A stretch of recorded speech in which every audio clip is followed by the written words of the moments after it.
Hello दोस्तों, Omkar institution में आपका स्वागत है। और आज हम भारत की अर्थव्यवस्था और मध्य प्रदेश की अर्थव्यवस्था को अच्छे से समझने का प्रयास करेंगे। यदि आपने हमारी पहली क्लास नहीं देखी है तो एक बार जरूर देख लीजिएगा, जिसमें हमने प्रीवियस ईयर में किस प्रकार से क्वेश्चन पूछे गए हैं, हमारा सिलेबस हमसे क्या कहना चाहता है, और इसके साथ ही साथ दोस्तों अर्थशास्त्र और अर्थव्यवस्था दोनों किस प्रकार से एक दूसरे से संबंध रखते हैं और दोनों किस प्रकार से एक दूसरे से पृथक है। तो ये छोटी छोटी बातें हमने हमारी पिछली कक्षा में देखी है, तो आप एक बार वहां पर जाकर एक उसे अच्छे से देख लीजिएगा। फिर जो है यह जो है हमारी आगे की क्लास जो है आप देखिएगा तो सारी चीजें आपको एक साथ समझ में जो है आती रहेगी, और कहीं ना कहीं इकोनॉमी जैसा जो है जटिल सब्जेक्ट भी आपको सरल लगने लगेगा। ठीक है, चलो दोस्तों शुरू करते हैं हमारी आज की इस क्लास को। हमारे आज की क्लास को सबसे पहले यदि हम प्रारंभ करें तो हमारे सिलेबस का यदि हम पहला बिंदु देखें तो हमारे इस पहले बिंदु में दिया हुआ है दोस्तों भारतीय अर्थव्यवस्था में मध्य प्रदेश की वर्तमान स्थिति। मतलब हमें भारत की अर्थव्यवस्था भी देखनी है और हमें मध्य प्रदेश की अर्थव्यवस्था भी देखनी है। ठीक है, अब यहाँ पर मध्य प्रदेश की वर्तमान स्थिति बतानी है भारत की अर्थव्यवस्था के संदर्भ में। लेकिन इससे पहले हम थोड़ा हमारी भारतीय अर्थव्यवस्था के बारे में जान लेते हैं, थोड़ा हमारी मध्य प्रदेश की अर्थव्यवस्था के बारे में जान लेते हैं, फिर हम इसके वर्तमान परिदृश्य को अच्छे से समझेंगे। ठीक है, देखो दोस्तों, भारत की जो हमारी अर्थव्यवस्था जिसे आज हम देखते हैं कि दुनिया की तीसरी सबसे बड़ी है ना, चौथी सबसे बड़ी, 2030 तक तीसरी सबसे बड़ी अर्थव्यवस्था बनने वाली है। 2047 तक हम इसे विकसित भारत के रूप में जो है हमारी अर्थव्यवस्था को हम 30 ट्रिलियन डॉलर तक जो है अमेरिकी डॉलर तक ले जाएंगे। तो ये सारी मोटी मोटी बातें आपको पता है। और ये जो है हमारी अर्थव्यवस्था अभी हम वर्तमान परिदृश्य में जो जो है सारे बिंदु में आपको पढ़ाऊंगा ही, लेकिन थोड़ा सा इसके अतीत के बारे में भी जानते हैं आज। क्यों? क्योंकि देखो दोस्तों, भारत की जो अर्थव्यवस्था है इसने बहुत सारे उतार चढ़ाव देखे। यदि मैं पहली शताब्दी से लेके आज वर्तमान तक की बात करूंगा तो इसमें आप पाओगे कि हमारी अर्थव्यवस्था ने कितना सारा जो है ऊपर नीचे जो है यहाँ पर जो है अपना समय देखा। ठीक है, और ये सारी बातें हमारे लिए जानना भी जरूरी है, क्योंकि कहीं ना कहीं मेंस में भी यदि आपसे इस प्रकार से प्रश्न पूछ लिया जाए कि जो भारत की अर्थव्यवस्था है, जो वर्तमान में हम जिसे देखते हैं, इसके अतीत पर प्रकाश डालते हुए वर्तमान परिदृश्य में या वर्तमान संदर्भ में इसके बारे में बताइए कि कैसे कैसे जो है भारतीय अर्थव्यवस्था ने अपने जो है उतार चढ़ाव में जो है किस प्रकार से जो इसके सामने स्थितियां बनी है, इन सारी बातों पर प्रकाश डालो। तो ऐसे प्रश्न भी आपसे पूछे जा सकते हैं। इसके साथ ही साथ दोस्तों मेंस में तो पूछा जाता ही है, प्रीलिम्स में भी बहुत सारी ऐसी बातें मैं आज आपको यहाँ पर बताऊंगा जो कहीं ना कहीं एग्जाम में पूछी जाती है। ठीक है, तो शुरू करते हैं हमारी इस क्लास को। बहुत अच्छे से स्टोरी के माध्यम से मैं आपको समझाऊंगा, ताकि आपको ये जो है हमारा भारत की जो अर्थव्यवस्था का अतीत है इसे समझने में मुश्किलें ना आए। ठीक है, देखो आपकी सामने आपके यह जो है एक फोटो दिखाई दे रहा होगा, और इनके बारे में मुझे पूरा विश्वास है आपको ज़्यादा पता नहीं है। ठीक है, इसीलिए मैंने इनके बारे में ज़्यादा जानकारी यहाँ नहीं लिखी है। तो दोस्तों ये है, इनको थोड़ा सा जानिए। इनका नाम है एंगस मेडिसन। क्या नाम है दोस्तों? ये नाम याद रखिएगा इनका, एंगस मेडिसन। और ये क्या है दोस्तों, ये एक प्रसिद्ध अर्थशास्त्री है। ठीक है, और इनका समय भी देख लीजिए कब से कब तक रहे हैं ये। तो 1926 से लेके 2010 तक ये जीवित रहे हैं। और ये बहुत अच्छे अर्थशास्त्री थे, और अर्थशास्त्री होने के साथ साथ एक नीति निर्माता के रूप में भी इन्हें जाना जाता है। यदि हम हमारे भारत की अर्थव्यवस्था का जो आज हम अतीत देखेंगे तो इस अतीत पर भी इन्होंने बहुत सारे अपने विचार प्रकट किए हैं। इन्होंने अपनी भारतीय अर्थव्यवस्था को पढ़ने में बहुत दिलचस्पी रखी है। और इसके साथ साथ भारत ही नहीं दोस्तों, भारत के आसपास बांग्लादेश हुआ, पाकिस्तान हुआ, श्रीलंका हुआ, इन सारे राष्ट्रों की अर्थव्यवस्था को भी इन्होंने अच्छे से जाना है और उन पर भी इन्होंने अपने विचार दिए हैं। इसके साथ ही साथ दोस्तों, यदि आप यूरोप की कुछ कंट्रियों की बात करें तो यूरोप के भी बहुत सारे ऐसे देश हैं जिनमें इन्होंने अपने विचार दिए हैं, और इन्हें नीति निर्माता के रूप में भी जाना जाता है। ठीक है, तो इनके कुछ विचार है, इनको प्लस हमारे भी कुछ अतीत की जो चीजें हैं उनको थोड़ा ध्यान में रखकर हम हमारी भारत की अर्थव्यवस्था जो है पहली शताब्दी से किस प्रकार से जो है वर्तमान स्थिति तक पहुंची है, इस पर एक बार अच्छे से नजर डालते हैं। ठीक है, देखो दोस्तों, आपको किताबों में डायरेक्ट फैक्ट मिल जाएंगे, बहुत सारी चीजें जो है आपको देखने को मिलेगी, लेकिन इस प्रकार से जो है आपको ये जो है बात आपको जो जाननी चाहिए, ये किसी किताब में इस प्रकार से लिखा हुआ नहीं मिलेगा। ठीक है, इसलिए इसको थोड़ा सा अच्छे से समझिए, क्योंकि आपके नॉलेज के लिए भी जरूरी है, और हम जिस सब्जेक्ट को पढ़ रहे हैं उसकी सारी बारीकियां हम अच्छे से जाने, यही हमारा एक प्रयास है। क्योंकि हमारी क्लास जो है इसका मेन उद्देश्य क्या है दोस्तों, शून्य से समझ तक। मतलब आज हम यदि शून्य है तो हम समझ तक जो है अपनी बुद्धि का इतना विकास कर सके कि सही गलत को हम पहचान पाए, परीक्षा में जो हमारे सामने प्रश्न रहे तो हम सही गलत तक पहुंच सके। ठीक है, मेंस में भी यदि हमारे सामने कुछ प्रश्न आए तो हम अच्छे से उसका उत्तर लेखन कर पाए। ठीक है, चलो देखो दोस्तों, पहली से 10वीं शताब्दी की यदि मैं बात करूं तो पहली से 10वीं शताब्दी का जो भारत हुआ करता था, यह जो है दोस्तों उस समय जो है अपनी विकसित अवस्था में हुआ हुआ करता था। और इसके साथ ही साथ दोस्तों उस समय का भारत जो है कृषि प्रधान भारत हुआ करता था। ठीक है, तो कृषि प्रधान भारत जो है हमारा पहली से 10वीं शताब्दी तक था ही। और कृषि प्रधान मतलब दोस्तों ऐसा, जब भी आपके सामने इस प्रकार की टर्म्स आती है, कृषि प्रधान या औद्योगिक प्रधान, है ना, या सेवा क्षेत्र में प्रधान का, तो ऐसा मतलब इसे ये कहा जा सकता है दोस्तों, यदि किसी क्षेत्र विशेष में 50% या इससे अधिक की आबादी कृषि कार्य में लगी हुई है, या इतनी ही आबादी का भरण पोषण करने में भी कृषि ही जो है अपनी भूमिका निभाता है, तो ऐसा क्षेत्र हमारा कृषि प्रधान कहलाता है। इसी प्रकार उद्योगों के लिए भी, यदि औद्योगिक गतिविधियां उस क्षेत्र विशेष में 50% या इससे अधिक की है और वहाँ के लोगों की आजीविका का प्रमुख साधन भी औद्योगिक गतिविधियां ही है, तो वहाँ की अर्थव्यवस्था औद्योगिक अर्थव्यवस्था कहलाएगी। तो इस बात का ध्यान रखिएगा हमेशा, जिस क्षेत्र में 50% या इससे अधिक की आबादी उस कार्य को कर रही है तो वो अर्थव्यवस्था फिर उसी प्रकार देखी जाती है। तो भारत में भी दोस्तों उस समय 90% लोग जो है ग्रामीण क्षेत्रों में निवास करते थे। और इन ग्रामीण क्षेत्रों में निवास करने वाले लोगों का प्रमुख कार्य भी क्या था दोस्तों, कृषि था। तो ऐसी स्थिति में हम कह सकते हैं कि भारत की अर्थव्यवस्था उस समय कृषि प्रधान अर्थव्यवस्था थी। ठीक है, अब दोस्तों इतना तो आपको समझ में आया है। दूसरी बात ये जानिए कि विश्व भर की जो जीडीपी है, उस विश्व की जीडीपी में भारत की जीडीपी का योगदान कितना था विश्व में? विश्व की जीडीपी में भारत का योगदान लगभग 32.9% हुआ करता था। अब आपके सामने ये प्रश्न आ रहा होगा कि उस समय भारत जो है विश्व की जीडीपी में लगभग 33% योगदान कैसे दे रहा होगा? तो इस बात को थोड़ा सा जानो। पहली से 10वीं शताब्दी में दोस्तों इतना ज्यादा उद्योगों का विकास नहीं हुआ था। उद्योगों के विकास के साथ ही साथ उस समय तकनीकी और नवाचार का भी इतना ज्यादा प्रचलन नहीं था। तो ऐसी स्थिति में केवल एक ही क्षेत्र रह जाता है, वो है दोस्तों कृषि। ठीक है, और कृषि ही जो है उस समय जो है क्या है दोस्तों, अपनी उन्नत अवस्था में था। और भारत की उस समय दोस्तों जनसंख्या भी अच्छी खासी थी। तो ये जनसंख्या पहले तो सभी ग्रामीण क्षेत्रों में निवास कर रही है, और ग्रामीण क्षेत्रों में निवास करने के साथ साथ ही इनका काम भी क्या है, प्रमुख कृषि ही है। तो इस प्रकार कृषि जो है अपनी उस समय उन्नत अवस्था में थी, जो कहीं ना कहीं हमारी जीडीपी का प्रमुख हिस्सा हुआ करती। ठीक है, तो ये बात ध्यान रखिएगा। तो हम पहली से 10वीं शताब्दी तक तो आत्मनिर्भर थे, हमें किसी प्रकार से कोई आवश्यकता नहीं थी। ठीक है, दूसरा दोस्तों 11वीं से 18वीं शताब्दी का यदि हम भारत देखें तो यहाँ पर इसको दो रूप में समझने का प्रयास करते हैं। देखो, हमें देखना क्या है दोस्तों, 11वीं से 18वीं शताब्दी का भारत। ठीक है, लेकिन इसको दो रूप में देख लेते हैं। एक तो हम 11 से लेके 16वीं शताब्दी तक का भारत देखते हैं, और एक देखते हैं दोस्तों 17 से 18वीं शताब्दी का भारत। ठीक है, देखो इस बात को समझिएगा, जो 11वीं से लेके 16वीं शताब्दी तक का हमारा जो भारत हुआ करता था, यह भी दोस्तों उन्नत अवस्था में था। इस समय भी जो है भारत जो है आत्मनिर्भर अर्थव्यवस्था के रूप में जाना जाता था। यहाँ जो ग्रामीण क्षेत्र है या जो गांव है, वह गांव भी क्या है दोस्तों उस समय आत्मनिर्भर थे, इन्हें भी किसी प्रकार की कोई आवश्यकता नहीं थी। इसके साथ साथ दोस्तों उद्योग भी अपनी उन्नत अवस्था में थे। ठीक है, उद्योग भी अपनी क्या है, उन्नत अवस्था में थे। और सामान्यतः उस समय जो है सूती तथा रेशमी उद्योग जो है, रेशमी कपड़ों के जो उद्योग है,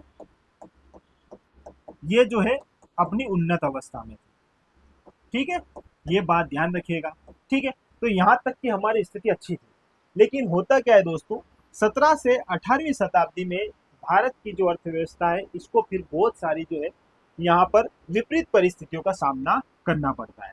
और यहाँ आकर और यहीं से भारत की अर्थव्यवस्था अब धीरे धीरे धीरे धीरे क्या है दोस्तों, गिरने लगेगी, उसकी स्थिति खराब होने लगेगी। लेकिन इसके पीछे का कारण क्या है दोस्तों, इसके पीछे का कारण है अंग्रेजों का भारत में आगमन। ठीक है, अंग्रेजों का आना। ठीक है, अब ये बात थोड़ी सी जानिएगा। देखो, अंग्रेज ऐसा नहीं है, इससे पहले अंग्रेज से पहले भी पुर्तगाली आए हैं, आप सब सारी इतिहास आपने पढ़ा है। लेकिन जो 17 से 18वीं शताब्दी है, यह काल हमारे लिए बहुत बुरा रहा। इसके पीछे की थोड़ी सी कहानी है, उसको भी जान लो। वो थोड़ा ऐतिहासिक परिदृश्य में है, लेकिन थोड़ा सा आपकी एग्जाम से संबंधित ही है, उसको भी जान लो। देखो दोस्तों, 1757 आपने नाम सुना होगा, प्लासी का युद्ध, ठीक है।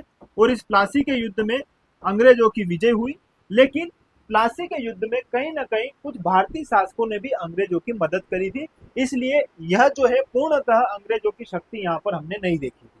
लेकिन होता क्या है दोस्तों, 1764 में एक युद्ध होता है, और उस युद्ध का नाम है बक्सर का युद्ध। ये भी आपने नाम सुना होगा, नहीं है तो याद रख लीजिएगा, बक्सर का युद्ध। अब ये बक्सर का युद्ध जो है कब होता है दोस्तों, 1764 में। और इस युद्ध में क्या है, उस समय की सबसे बड़ी शक्ति, तीन क्षेत्र जो थे, एक बंगाल ले लो, ठीक है, बंगाल के साथ साथ उस समय अवध भी जो है अपनी अच्छी स्थिति में था, अवध ले लिया, और मुगल शासक को ले लिया, ठीक है, दिल्ली सल्तनत का शासक, दिल्ली का सुल्तान मुगल, उस समय मुगल ही थे, ठीक है। तो यहाँ पर देखिएगा दोस्तों, इन तीनों में भी बंगाल का जो नवाब हुआ करता था मीर कासिम, ठीक है, मीर कासिम बहुत योग्य व्यक्ति था, ठीक है, मीर कासिम ने इसमें भाग लिया, ठीक है, बक्सर के युद्ध में। फिर मीर कासिम के साथ साथ अवध का जो है सुजाउद्दौला हो गया, ठीक है। इधर शाह आलम द्वितीय हो गया, शाह आलम, ये मुगल का शासक, शाह आलम द्वितीय। अब इन तीनों ने दोस्तों मिलकर जो है अंग्रेजों से युद्ध किया, जिसे हम बक्सर का युद्ध बोलते हैं। और इस समय अंग्रेजों की साइड से कौन था, हेक्टर मुनरो, ठीक है, ये हेक्टर मुनरो था। और इस हेक्टर मुनरो ने क्या किया दोस्तों, इन तीनों को पराजित कर दिया। अब यहाँ पर बक्सर का युद्ध जो है अंग्रेज जीत गए, और यहीं से जो है दोस्तों हमारी अर्थव्यवस्था पर फिर भूचाल आना प्रारंभ हुआ, क्योंकि यहाँ से जब हेक्टर मुनरो जीता, तो यहाँ से भारत के जो बंगाल और बिहार बिहार वाला जो क्षेत्र था, ये बंगाल, बिहार और कुछ कुछ उड़ीसा वाला क्षेत्र जो है, यहाँ पर किसके हाथ लग गए दोस्तों, अंग्रेजों के हाथ लग गए। और उस समय की सबसे उपजाऊ भूमि जो हुआ करती थी, वो यही हुआ करती थी, बंगाल और बिहार। अब यहाँ से अंग्रेजों ने जो है अपना आधिपत्य जमाना प्रारंभ किया, और बाद में फिर धीरे धीरे धीरे जो है अपने अनुरूप ही पूरी भारतीय अर्थव्यवस्था को इन्होंने चलाया। लेकिन थोड़ा सा आप ध्यान रखिएगा, 17 से 18वीं शताब्दी का हमारा ये जो समय है, इस समय जो है अब भारत की अर्थव्यवस्था में विपरीत स्थितियां आप देखने को मिलेगी, ठीक है आपको, ठीक है। तो यहाँ पर दोस्तों बंगाल और बिहार में जैसे ही अंग्रेजों का फिर आधिपत्य जमा, इसके पश्चात ही उन्होंने अपने अनुरूप जो है पॉलिसियां शुरू करने लग गए, ठीक है। वो अपने अनुसार उन्होंने अपनी पूरी कहानी जो है यहाँ पर शुरू कर दी, ठीक है, कैसे कैसे रेवेन्यू कलेक्ट करना है, बहुत सारी चीजें उन्होंने यहाँ पर करी, ठीक है। तो ये 17 से 18वीं शताब्दी का हमारा भारत हो गया, ठीक है। अब यहाँ पर हम देखेंगे दोस्तों कि जो अंग्रेजों के पश्चात या ब्रिटिश कालीन शासन जो है, जब भारत पर इन्होंने अपना जो अधिकार जमाया, उसके पश्चात भारत की अर्थव्यवस्था पर किस प्रकार से प्रभाव पड़ा। तो 17 से 18वीं शताब्दी की कहानी तो आपको समझ में आई, लेकिन प्रभावित क्षेत्र क्या क्या है ये भी आप थोड़ा सा देख लीजिए। देखो, सबसे पहले हम बात करते हैं हमारी कृषि पर, ठीक है, कृषि हमारी इस पर प्रभावित होगी इससे, इनके आने के पश्चात। तो कृषि में किस प्रकार से परिवर्तन आए, इनको अच्छे से देख लेते हैं दोस्तों। उद्योगों में भी बहुत सारा परिवर्तन हमने वहां पर देखा। हमारी अर्थव्यवस्था उस समय उद्योगों पर भी आधारित थी, उद्योगों पर भी यहाँ पर नकारात्मक प्रभाव पड़ेगा। उद्योगों के साथ साथ जो आधारभूत संरचना है, आधारभूत संरचना है, इस पर भी आपको यहाँ पर परिवर्तन देखने को मिलेगा। आधारभूत संरचना हो गई, इसी के साथ साथ विदेशी व्यापार हो गया, है ना, विदेशी व्यापार, विदेशी व्यापार पर भी इसका नकारात्मक प्रभाव पड़ेगा। तो देखो, अंग्रेजों ने 17 से 18वीं शताब्दी में जो है अपना जो है युद्ध जीत लिया बक्सर का, और यहाँ पर आकर अब जो है उनके हाथ में भारत की जो है दीवानी उनके हाथ लग गए। मतलब अब राजस्व जो है, यहाँ का जो आसपास की जो चीजें हैं, बंगाल, बिहार, उड़ीसा वाला जो क्षेत्र है, इन पर अब राजस्व जो है वसूलने का अधिकार किसे प्राप्त हो गया, अंग्रेजों को हो गया। मतलब अब भारत की अर्थव्यवस्था यहाँ से क्या होगी दोस्तों, ऊपर नीचे होने लगेगी। थोड़ा सा और अच्छे से समझते हैं। देखो दोस्तों, कृषि में अब यहाँ पर कृषि पे जो है अंग्रेजों ने जैसे ही अपना जो है आधिपत्य जमाया, उसके पश्चात इन्होंने लैंड रेवेन्यू सिस्टम प्रारंभ किए, है ना, ठीक है। भू राजस्व व्यवस्था इन्होंने प्रारंभ करी, और इस भू राजस्व व्यवस्था में इन्होंने विभिन्न विभिन्न प्रकार की जो है भू राजस्व व्यवस्था यहाँ पर अपनाई। जैसे मान लो, आपने नाम सुना होगा दोस्तों, 1793 में किसने दोस्तों, लॉर्ड कॉर्नवालिस ने। ये है दोस्तों लॉर्ड कार्नवालिस। और इस लॉर्ड कार्नवालिस ने दोस्तों आपको याद होगा स्थायी बंदोबस्त जैसी व्यवस्था लागू करी। ठीक है, इसने स्थायी बंदोबस्त लागू कर दिया। फिर एक और व्यक्ति आया यार, उसने क्या किया, उसने, मान लो यहाँ पर लिख देता हूँ, 1822 में आया कौन दोस्तों, महालवाड़ी व्यवस्था लागू करने वाला, महालवाड़ी व्यवस्था लागू करने वाला मैकेंजी, है ना, हॉल्ट मैकेंजी इसका नाम था। फिर एक और व्यवस्था आपने 1820 में भी देखी होगी दोस्तों, रैयतवाड़ी व्यवस्था, रैयतवाड़ी व्यवस्था। तो यहाँ पर आप विभिन्न विभिन्न प्रकार की क्या देख रहे हो दोस्तों, भू राजस्व व्यवस्था देख रहे हो। और इन भू राजस्व व्यवस्थाओं का प्रमुख उद्देश्य यही था कि ज्यादा से ज्यादा हमें रेवेन्यू प्राप्त करना है, ज्यादा से ज्यादा हमें राजस्व प्राप्त करना है। और ज्यादा से ज्यादा राजस्व प्राप्त करने के लिए इन्होंने जो भारत में परंपरागत रूप से जो कृषि चलाई, कृषि चलती थी, कृषि पद्धतियां होती थी, उसको जो है नकार दिया और व्यापारिक फसलों पर ज्यादा इन्होंने फोकस किया। अब व्यापारिक फसलों का ज्यादा से ज्यादा लाभ अंग्रेजों को मिलने लगा और कृषकों को इसमें किसी प्रकार से कोई लाभ नहीं मिल रहा था। ऐसे में कृषकों का शोषण हो रहा था और कृषक जो है अब कृषि करने से भाग रहे थे। अब ऐसी स्थितियां उत्पन्न हो रही थी, तो इसमें जो है हमारे भारत की कृषि जो है धीरे धीरे जो है ठप पड़ने लग रही थी। ठीक है, तो ये बात आप यहाँ पर ध्यान रखिएगा। अगला है दोस्तों उद्योग। अगर मैं यहाँ पर उद्योग की बात करूं तो भारत में उस समय हस्तशिल्प उद्योग जो है हुआ करते थे और इन हस्तशिल्प उद्योगों में हाथ से बनी वस्तुओं को जो है भारत में ही जो है बेचा जाता था। ठीक है, लेकिन हो क्या रहा था दोस्तों, अंग्रेजों ने क्या किया दोस्तों, कृषि से या जो प्राथमिक क्षेत्र है इससे जो कच्चा माल जो है प्राप्त किया और इस कच्चे माल को प्राप्त करके ब्रिटेन भेजा और ब्रिटेन में फिर वहां पर इस कच्चे माल का प्रयोग करके अच्छी वस्तुएं बनाकर वापस भारत में बेचना प्रारंभ किया। तो अब भारत में जब इनकी वस्तुएं आने लगी, भारत में जो है ये वस्तुएं बिकने लगी, तो भारतीय उद्योग जो लघु उद्योग हुआ करते थे, जो कुटीर उद्योग हुआ करते थे, इनका भी धीरे धीरे धीरे धीरे पतन होना प्रारंभ हुआ। तो यहाँ पर उद्योगों में भी अब हमारी स्थिति खराब होने लगी। फिर दोस्तों आधारभूत संरचना, देखो ये थोड़ा प्लस पॉइंट है, लेकिन इसके पीछे भी दोस्तों अंग्रेजों के हित थे, ये बात आप ध्यान रखना। यदि आधारभूत संरचना की बात करें तो आधारभूत संरचना में क्या क्या आ जाएगा दोस्तों, एक तो डाक तार आ जाएगा, डाक तार संचार हो गया। ठीक है, इसके साथ साथ दोस्तों जल परिवहन हो गया, है ना, जल परिवहन। जल परिवहन के साथ साथ यहाँ पर आपको क्या मिल जाएगा दोस्तों, रेल परिवहन। ठीक है, ये रेल परिवहन हो गया। तो यहाँ पर ये जो आधारभूत संरचना है उस समय की, इस आधारभूत संरचना में क्या हुआ है दोस्तों, विकास हुआ है। लेकिन इसके पीछे केवल और केवल हित किसका था, अंग्रेजों का था। अंग्रेजों का हित कैसे था, इसको भी थोड़ा सा जान लीजिए। देखो दोस्तों यहाँ पर यदि हम बात करें रेल परिवहन की, तो रेल परिवहन अंग्रेज जो है उस समय इन्होंने इसका विकास इसलिए किया कि भारत से जो है कच्चा माल यहाँ से उठाकर सीधा ब्रिटेन तक बिना किसी गतिरोध के पहुंचा दिया जा सके। तो इसी बात को ध्यान में रखकर इन्होंने उस समय जो है रेल परिवहन जैसी व्यवस्था लागू करी। इसके साथ ही साथ रेल के माध्यम से यदि कोई भारतीय क्षेत्र में कुछ विद्रोह हो भी रहा है तो रेल के माध्यम से उनको जल्दी समय पर पहुंचकर वहीं पर दबा दिया जाए, है ना। इस मानसिकता से इन्होंने इस पर काम किया।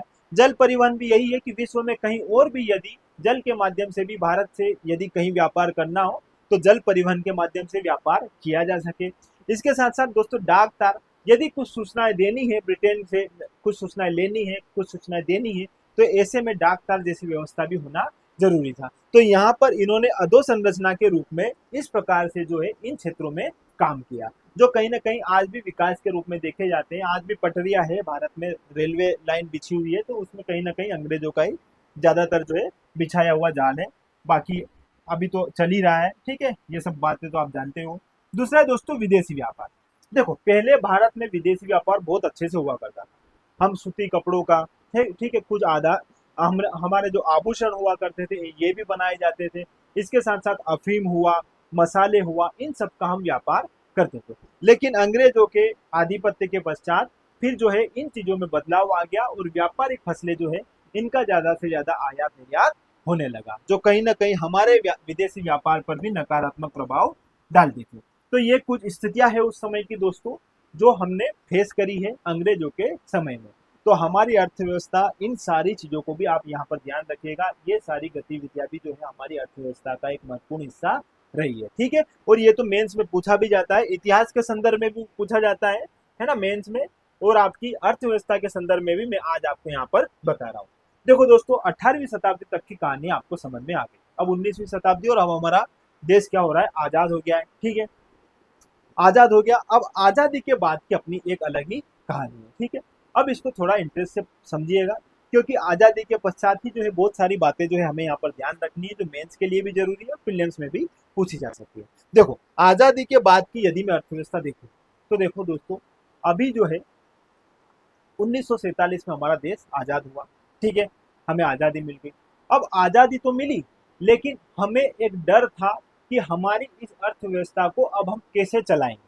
ठीक है, अब उस समय ज्यादा साक्षरता भी नहीं थी, पढ़े लिखे लोग इतने थे नहीं, और 200 साल की गुलामी के बाद एक अलग ही हमें डर था कि कहीं फिर से कोई और देश जो है कहीं ना कहीं आकर हम पे फिर से जो है अपना राज जो है करना प्रारंभ ना करते। ठीक है, तो ये एक अलग ही दबाव था। लेकिन ऐसी स्थिति में उस समय जब हमें आजादी मिली, तो सरकार ने जो है, उस समय जो है हमारे देश की जो सरकार है, सरकार ने कहा कि यार दो रूप में जो है हम अपने देश को संचालित कर सकते हैं, अपने देश की अर्थव्यवस्था को थोड़ा आगे और पटरी पर ला सकते हैं। तो इसके लिए सरकार ने दो काम चुने। ठीक है, अब एक काम क्या था दोस्तों, एक तो सरकार क्या करेगी, कल्याणकारी कार्य करेगी। ठीक है, कल्याणकारी कार्य करेगी।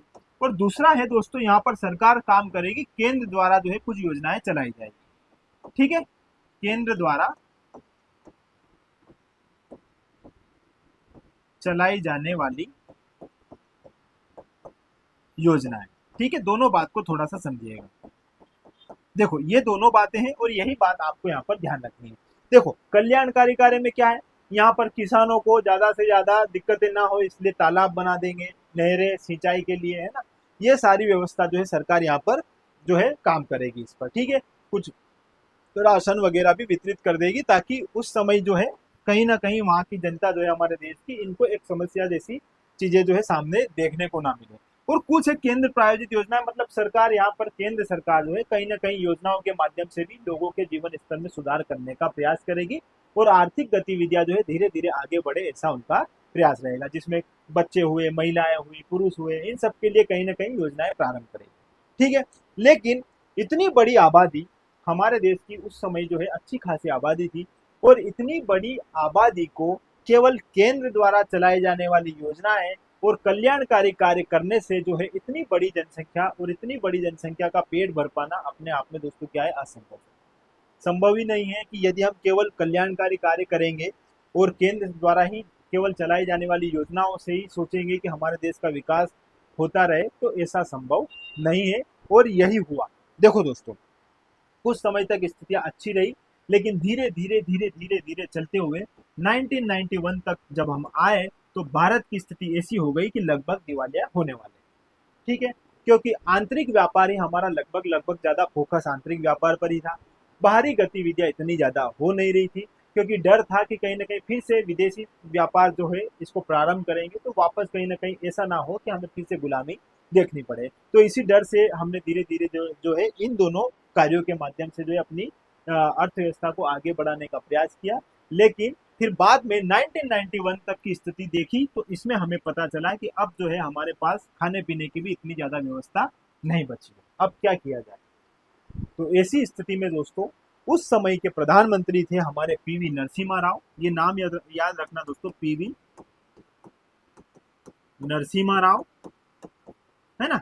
और वित्त मंत्री कौन थे दोस्तों, मनमोहन सिंह, डॉक्टर मनमोहन सिंह। ये दो व्यक्ति थे।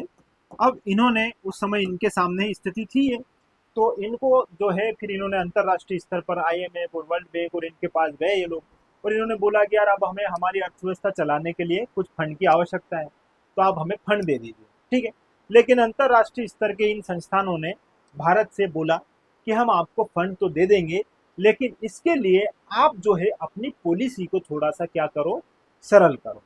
आप जो है आपके देश में जो आंतरिक व्यापार चलता है, आप इस पर ज्यादा फोकस करते हो, विदेशी चीजों को लेकर आप में जो अभी नकारात्मकता बढ़ी हुई है, इसको आप धीरे धीरे कम करो।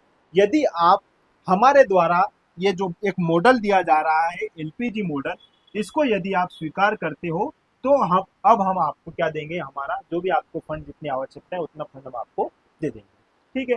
डॉक्टर मनमोहन सिंह जो है उस समय वित्त मंत्री थे और पीवी नरसिम्हा राव जो थे प्रधानमंत्री थे। फिर इन्होंने अपनी जो है समिति जो है अपनी जो है टीम है इनसे बात करी कि क्या किया जाए, अर्थशास्त्रियों से बात करी कि यार अब ऐसी स्थिति में अब क्या करना चाहिए।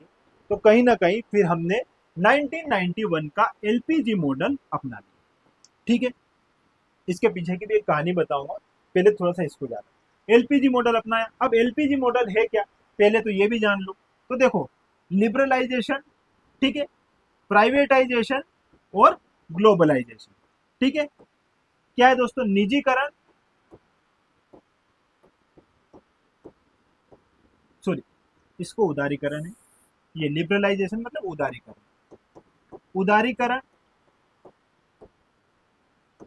निजीकरण और वैश्वीकरण।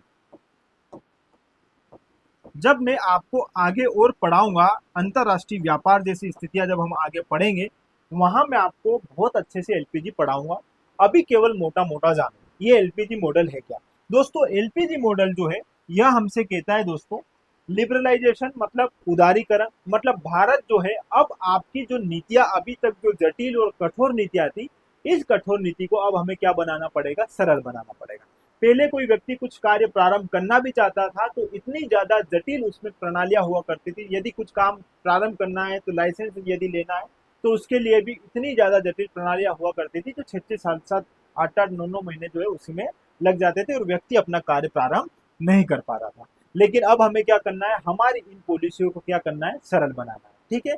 दूसरा है दोस्तों प्राइवेटाइजेशन। अभी तक जो है सरकारी सारा जो है जिम्मा उठा रही थी, सरकारी जो है हर किसी व्यक्ति के लिए सोच रही थी, हर कार्य जो है सरकारी करेगी, सारा जो है उत्तरदायित्व किसका था, सरकार का था। लेकिन अब आपको क्या करना है, निजी क्षेत्र को भी बढ़ावा देना है। यदि कोई व्यक्ति उद्योग धंधा शुरू करना चाह रहा है स्वयं का, तो अब सरकार जो है ज्यादा उसमें इंटरफेयर नहीं करेगी, क्योंकि हमने उदारीकरण वाला विचार भी देख लिया है। उदारीकरण मतलब अब जो पॉलिसियां है वो इतनी ज्यादा जटिल नहीं होनी चाहिए। यदि कोई प्राइवेट सेक्टर का कोई व्यक्ति प्राइवेट सेक्टर में कुछ काम करना चाह रहा है, निजी क्षेत्र के लिए कुछ काम करना चाह रहा है, खुद का कुछ उद्योग धंधा शुरू करना चाह रहा है, तो उसको अब बढ़ावा देना है। उसके लिए जो आपकी जटिल आपकी जो नीतियां है इनको अब उदार बनाना है। और यही है आपका अब अगला जो है प्राइवेटाइजेशन, यही आपको इसी पे काम करना है। ठीक है, तो भारत ने बोला ठीक है ये भी कर लेंगे। ग्लोबलाइजेशन, ये बड़ा बिंदु था। ग्लोबलाइजेशन वही वैश्वीकरण, मतलब अपनी अर्थव्यवस्था या भारत की जो अर्थव्यवस्था है इसको अब विश्व की अर्थव्यवस्था से जोड़ना है। मतलब अब जो है आवागमन जो है आपको यहाँ पर संचालित करना पड़ेगा। तो भारत ने बोला ठीक है ये भी जो है हम स्वीकार कर लेते हैं, बस आप हमें फंड दे दो ताकि हमारी अर्थव्यवस्था को हम बेहतर तरीके से चला पाए। ठीक है, तो उस समय का एलपीजी मॉडल जो है फिर भारत ने स्वीकार किया। 1991 में भारत ने एलपीजी मॉडल अपनाया और अपनी जो पुरानी जो है व्यापार की जो नीतियां है, पुरानी जो है अपनी आर्थिक नीतियां है, इन आर्थिक नीतियों को उस समय फिर जो है क्या किया दोस्तों, समाप्त किया और नई आर्थिक नीतियों के साथ एक नए भारत को दिशा देना प्रारंभ किया। ठीक है, और यकीन मानो 1991 के पश्चात जब हमने अर्थव्यवस्था में इतने सारे जब चेंजेस देखे, तो हमारे सामने बहुत सारे इसके अच्छे परिणाम आए। अच्छे परिणाम में ये दोस्तों कि प्रति वर्ष 8% की दर से भारत की अर्थव्यवस्था बढ़ी। ठीक है, केवल दोस्तों 2012-13 में जब आर्थिक मंदी, वैश्विक आर्थिक मंदी जैसी स्थिति बनी थी, उस समय भारत की अर्थव्यवस्था लगभग 4.6% तक गिरी थी। ठीक है, और इससे पहले भी एक बार 1986 में जो है भारत की अर्थव्यवस्था जो है 86-87 में यही 4.5-4.6% के आसपास देखी गई थी। अदरवाइज 1991 के बाद से तो भारत की अर्थव्यवस्था लगभग 8% की वृद्धि से बढ़ती गई है।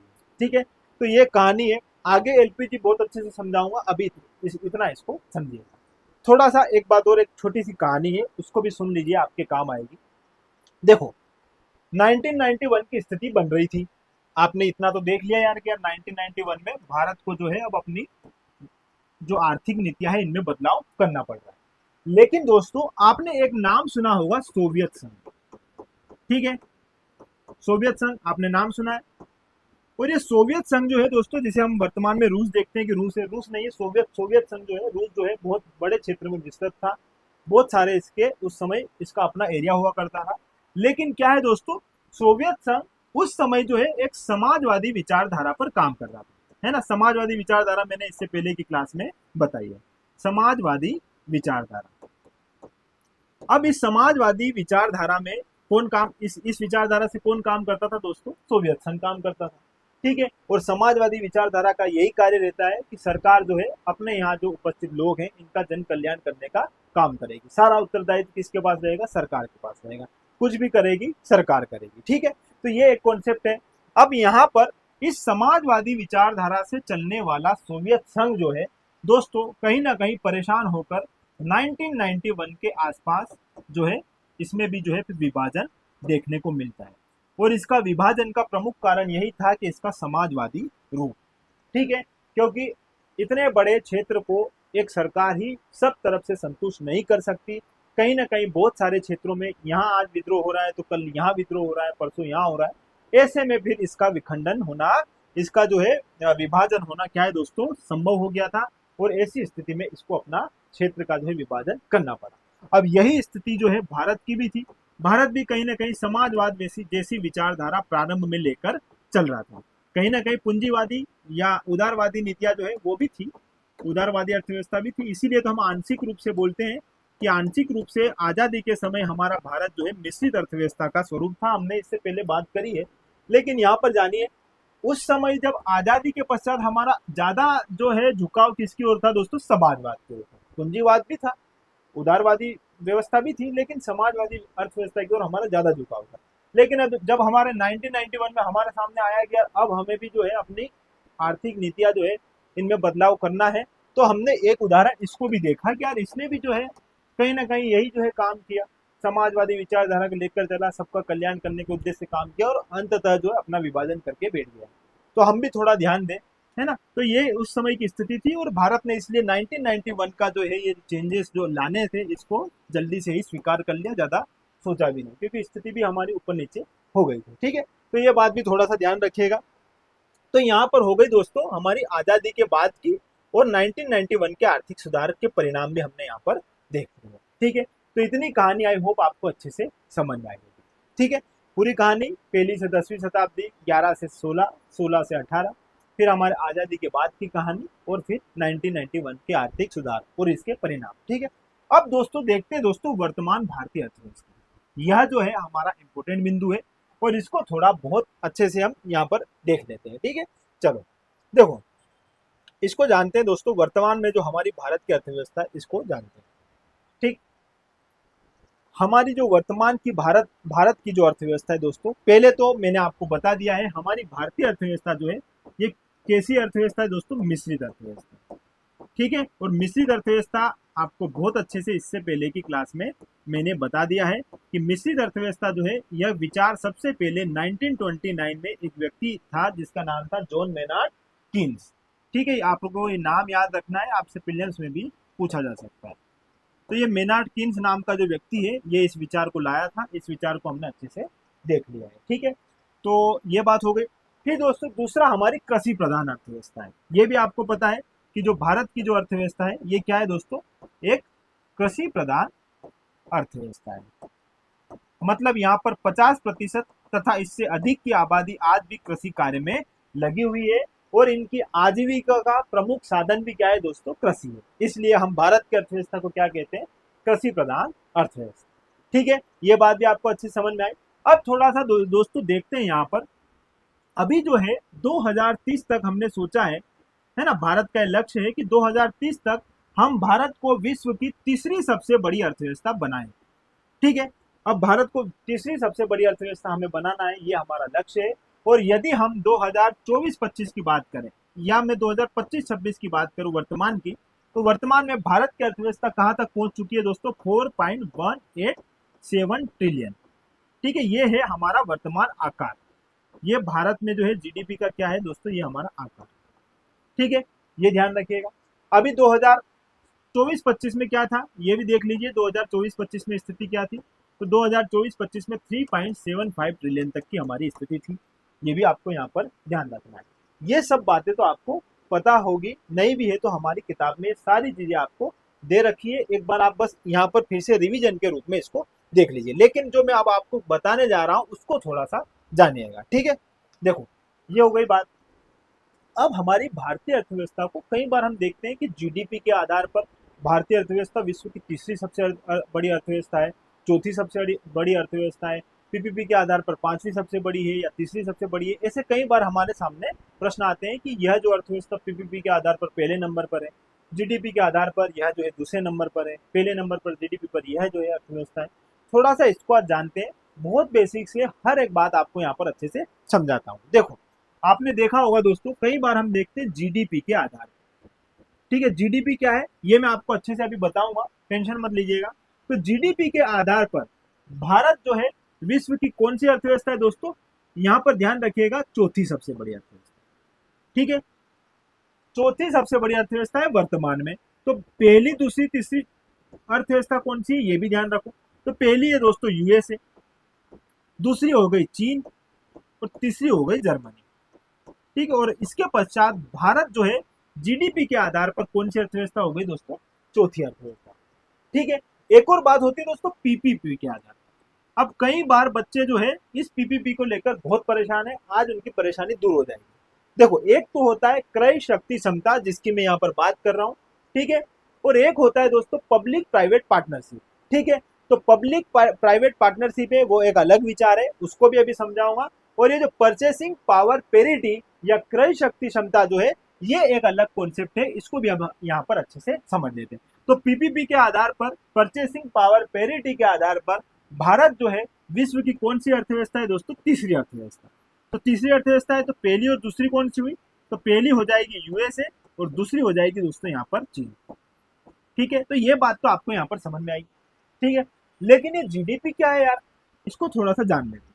ठीक है, तो बहुत अच्छे से इस जीडीपी का जो है कॉन्सेप्ट आप यहाँ पर क्लियर कर लीजिएगा, क्योंकि आगे हम जितनी बार भी हमारा आर्थिक सर्वेक्षण पढ़ लो, या चाहे हमारा न्यूज़पेपर पढ़ लो, या चाहे हमारी एग्जाम में बहुत सारी बार हम देखते हैं जीडीपी, कई बार आपके सामने शब्द आएगा, इसको आज बहुत अच्छे से क्लियर कर देता हूँ। ठीक है, चलो शुरू करते हैं दोस्तों जीडीपी को। देखो, जीडीपी को अच्छे से समझते हैं।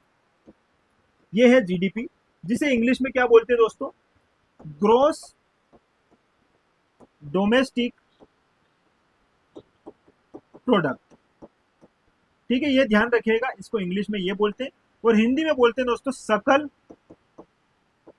घरेलू उत्पाद। ठीक है, ये बात ध्यान रखना, सकल घरेलू उत्पाद या ग्रोस डोमेस्टिक प्रोडक्ट। दोस्तों जीडीपी क्या है बहुत अच्छे से जानना। देखो, इसके लिए तीन चार शब्द आप यहाँ पर ध्यान रखना। तीन चार शब्द क्या है, देखो, किसी क्षेत्र विशेष में या किसी देश की घरेलू सीमा के अंदर, किसकी बात कर रहा हूं दोस्तों, यहाँ पर घरेलू सीमा की मैं बात कर रहा हूं, क्योंकि हम सकल घरेलू उत्पाद की यहाँ पर बात करेंगे। तो किसी क्षेत्र या देश या किसी विशेष जगह की मैं बात कर रहा हूं, तो उस क्षेत्र विशेष या देश की घरेलू सीमा, घरेलू सीमा के अंदर, ठीक है, घरेलू सीमा के अंदर उत्पादन करने वाली, क्या दोस्तों, उत्पादित वस्तु जो है उसकी बात कर रहा हूं। किसी देश या विशेष क्षेत्र की घरेलू सीमा के अंदर उत्पादित वस्तु एवं सेवा, जो कितने समय में दोस्तों, एक वित्तीय वर्ष में। ठीक है, एक वित्तीय वर्ष में। ठीक है, और एक वित्तीय वर्ष में इसका जो अंतिम मौद्रिक मूल्य है, जो वस्तु और सेवा है, इसका जो अंतिम मौद्रिक मूल्य है, इस अंतिम मौद्रिक मूल्य के योग को ही हम क्या बोलते हैं दोस्तों, उस क्षेत्र विशेष की जीडीपी बोलते हैं। ठीक है, आई होप आपको ये बात अच्छे से समझ में आई होगी। नहीं आई होगी तो मैं फिर से आपको एक बार समझाता हूँ। किसी देश या विशेष क्षेत्र की घरेलू सीमा के अंदर उत्पादित एक वित्तीय वर्ष में वस्तु और सेवा, इन दोनों के अंतिम मौद्रिक मूल्य के योग को ही उस क्षेत्र की हम क्या कहेंगे दोस्तों, जीडीपी कहेंगे। देखो, एक बार फिर समझना। देखो, नीचे से हम यहाँ से इससे शुरू करते हैं। ठीक है, अंतिम मौद्रिक मूल्य।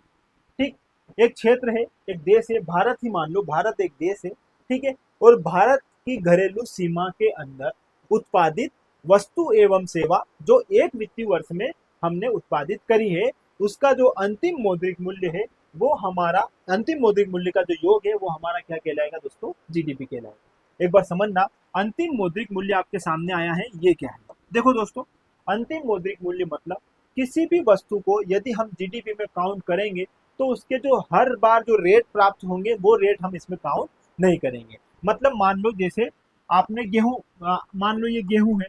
ठीक है, ठीक है, ये गेहूं है और इन्हीं गेहूं से आपने बना दी ब्रेड, ठीक है। तो आपने गेहूं के भी 10 लाख रुपए आपकी जीडीपी में जोड़ लिए, और जो ब्रेड बेचे थे उससे आपने 15 लाख यहाँ पर कमाए, तो ये 15 लाख भी आपने यहाँ पर अपनी जो है जीडीपी में काउंट कर लिए। तो आप अपनी जीडीपी में ये भी और ये भी, जबकि उत्पाद एक ही है, इसी उत्पाद से ये बना हुआ है, ठीक है। तो आप यहाँ पर ये भी यदि काउंट कर लोगे और ये भी यदि काउंट कर लोगे तो आपकी जीडीपी आपको बढ़ी हुई दिखाई देगी। ऐसी स्थिति में आपने जो पहला जो प्रारंभिक रूप में यदि आप किसी चीज का उत्पादन कर रहे हो और बाद में फिर आपने बेच कर कुछ और कमाया है, तो वो आपका इसमें काउंट किया जाएगा, पहला वाला इसमें काउंट नहीं किया जाएगा। मतलब दोस्तों इसमें जो लास्ट में जो अमाउंट है किसी वस्तु का जिसका आपने उत्पादन किया है, उसी को इसके अंतर्गत शामिल किया जाएगा। मतलब अंतिम रूप से जो आपने प्राप्त किया है वही हमारी जीडीपी में शामिल होता है। तो अंतिम मौद्रिक मूल्य तो ये हो गया।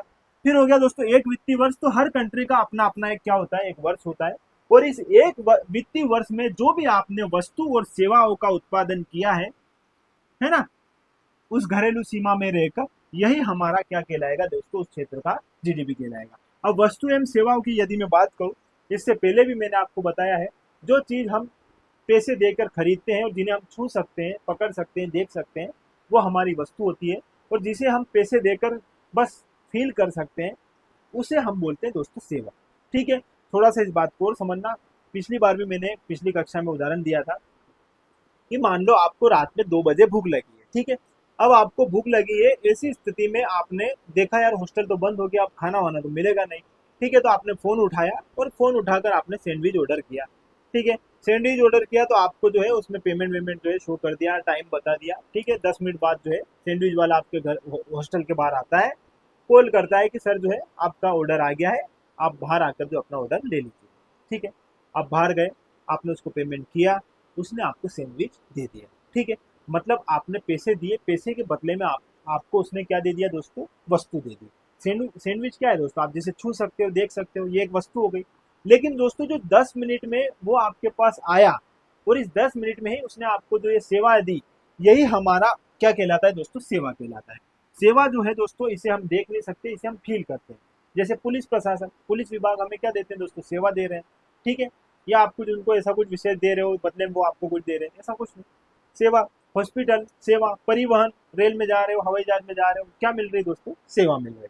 तो सेवा और ये वस्तु, इसको भी आप यहाँ पर ध्यान रखिएगा क्या होता है इनका मतलब। और देखो इकोनॉमी के हिसाब से दुनिया में दोस्तों इन दोनों से परे कोई चीज नहीं है। जैसे वस्तु को हम इंग्लिश में बोलते हैं गुड्स, सेवा को बोलते हैं सर्विसेज, और इन्हीं गुड्स और सर्विसेज पर सरकार क्या लगाती है दोस्तों, टैक्स, जिसे हम जीएसटी बोलते हैं। मतलब कोई भी चीज अब आप जीएसटी के दायरे से छूटेगी नहीं, ठीक है। तो ये विचार है, इसको थोड़ा सा ध्यान रखिएगा। और ये जुलाई 2017 में लाया गया था, ठीक है। और कॉन्स्टिट्यूशन अमेंडमेंट 101 जो है इसी से संबंधित है, ये बात भी आप यहाँ पर ध्यान रखिएगा, ठीक है। अब बात करते हैं घरेलू सीमा, ठीक है। तो घरेलू सीमा को एक बार यहाँ पर देख लीजिए। एक बार फिर से मैं आपको इसकी डेफिनेशन बता रहा हूँ दोस्तों, बहुत इंपॉर्टेंट है। और ये जो मैं डेफिनेशन के 4-5 पॉइंट जो आपको बता रहा हूँ, आप मेंस में भी यही लिखिएगा तो आपको नंबर पूरे पूरे इसमें मिलने की संभावना रहेगी। जीडीपी मतलब क्या है दोस्तों, किसी भी देश या विशेष क्षेत्र की घरेलू सीमा के अंदर उत्पादित वस्तु एवं सेवा जो एक वित्तीय वर्ष के अंतर्गत निर्मित की गई हो, उसका अंतिम मौद्रिक मूल्य ही, और उसका अंतिम मौद्रिक मूल्य का जो योग है वही हमारा क्या कहलाएगा दोस्तों, जीडीपी कहलाएगा। थोड़ा सा घरेलू सीमा को और यहाँ पर जान लीजिए ताकि आपकी पिक्चर क्लियर हो जाए।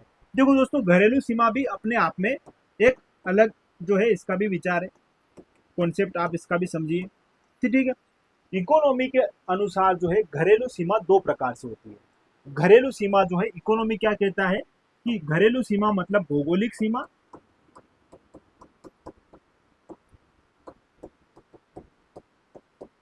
और घरेलू सीमा मतलब राजनीतिक सीमा। ये बात कौन कहता है दोस्तों, इकोनॉमी कहता है कि घरेलू सीमा मतलब केवल भौगोलिक सीमा ही नहीं है, इसमें आपकी राजनीतिक सीमा भी। कैसे है, थोड़ा सा इसको समझना। देखो घरेलू सीमा में जो भी वस्तु उत्पादित हो रही है उसको हम जीडीपी में शामिल करेंगे, ऐसा हमारा मानना है, ठीक है।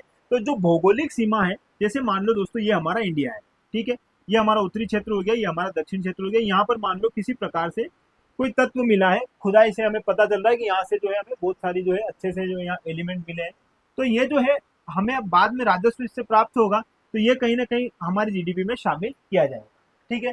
चाहे यहाँ कोई मछली पकड़ रहा है, मछली पकड़ने वाले की भी जो भी आय है, जो भी ये काम कर रहा है, वो भी हमारी जीडीपी में यहाँ पर शामिल की जाता है। मतलब हमारी भौगोलिक सीमा में जो है, जो भी वस्तु जो है या कुछ भी हमें मिल रहा है, वो हमारी जीडीपी के अंतर्गत शामिल किया जाता है। ये हो गई भौगोलिक सीमा।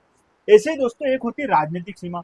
अब आपको लग रहा होगा ये राजनीतिक सीमा, अब जैसे मान लो भारत का कोई एरोप्लेन रूस गया है, ठीक है, तो यार ये तो हमारी भौगोलिक सीमा से बाहर चला गया, अब इसको क्या करें?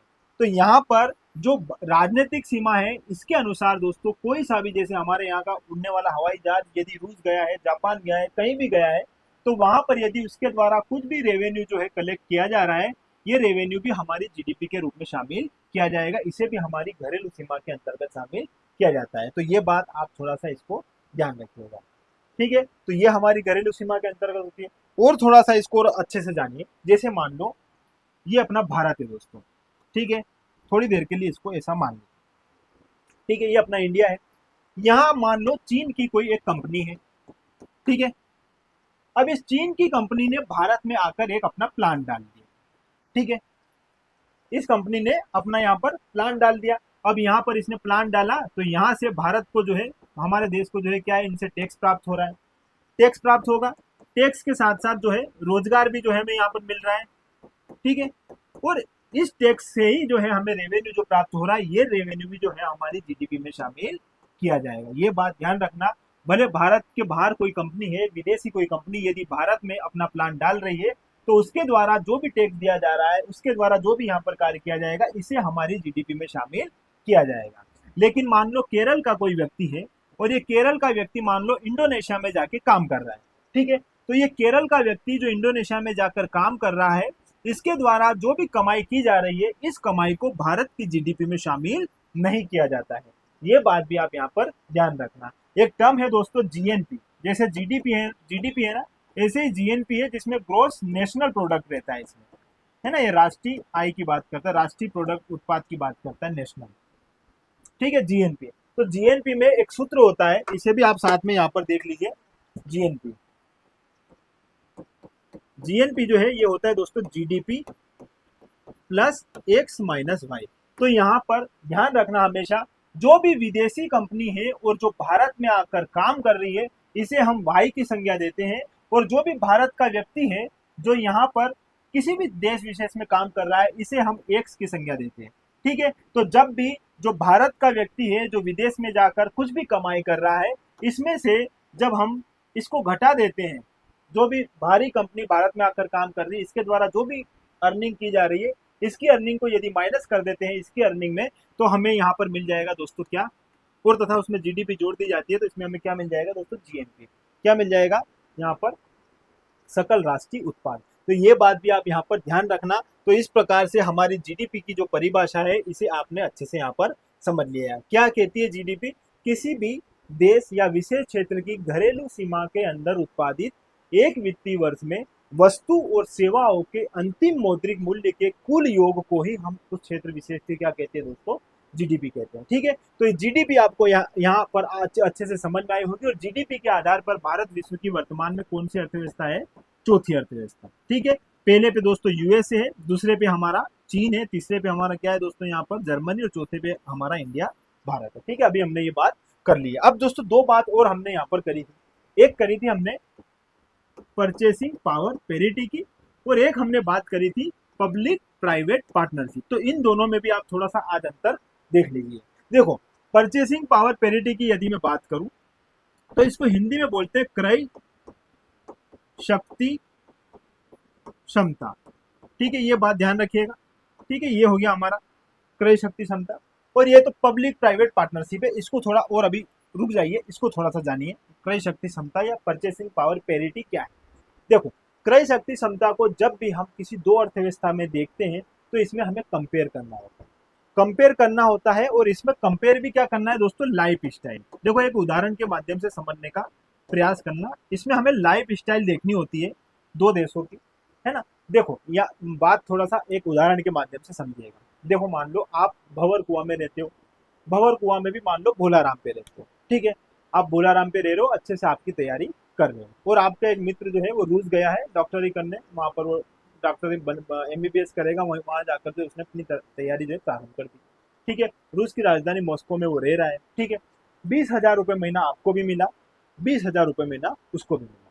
ठीक है, अब इस 20,000 रुपये में आपने यहाँ पर 3,000 का अच्छा सा रूम देख लिया, 2-2,500 का अच्छा सा मेज जो है लगा लिया, और सुबह की पोहा चाय नाश्ता भी जो है जलेबी वगैरह आपका चल रहा है। ठीक है, बीच में कभी बीमार भी हो गए तो बीमारी में भी आप अस्पताल में जाकर आ गए, आपका जो 20,000 है इसमें आपका अच्छा खासा खर्चा चल रहा है और अपना कामकाज व्यवस्थित चल रहा है। लेकिन यही 20,000 यदि वो मॉस्को में कुछ लेने जाएगा, खरीदने जाएगा, रूम देखने जाएगा, तो वो ज़्यादा चीज़ें नहीं कर पाएगा। तो ऐसे में किसकी क्रय शक्ति क्षमता ज़्यादा है दोस्तों?